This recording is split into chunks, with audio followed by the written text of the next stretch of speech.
যারা কাঁকড়া খেতে পছন্দ করেন না তারা একবার খেয়ে দেখবেন, টেস্ট একদম মুখে লেগে থাকবে, এত মজা। কাঁকড়া খাওয়া কিন্তু মুসলমানদের জন্য হারাম না, তারপরও অনেকেই খেতে পছন্দ করেন না। আমার কিন্তু ভীষণ পছন্দ।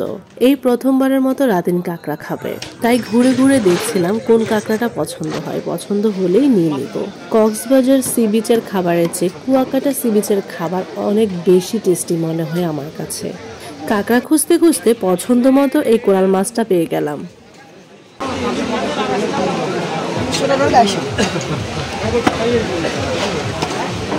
সি বিচ আসবো আর কোরাল মাছ খাবো না, এটা তো হতেই পারে না। খুব বেশি দামাদামি করতে হয়নি, আর তার চেয়ে বড় কথা হচ্ছে পছন্দ হয়ে যাওয়া যে কোনো কিছুই একটু প্রাইস বেশি হলেও তেমন একটা গায়ে বাঁধে না। আর এইরকম একটা সুন্দর ওয়েদার তো মিস করাই যাবে না। এইরকম ঠান্ডা একটা ওয়েদারে মজার মজার বারবিকিউ খেতে কার না ভালো লাগে। তো আমরা কাঁকড়া আর কোরাল মাছ কাটতে দিয়েই অন্য সাইডটা দেখার জন্য এসেই দেখা হয়ে গেল আমাদের এই চাচির সাথে।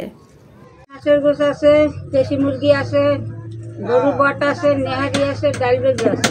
হাঁসের মাংস কত করে? 150। আর রুটি 20। নেহারি কত? নেহারি 150। দেখি একটু নেহারিটা দেখেন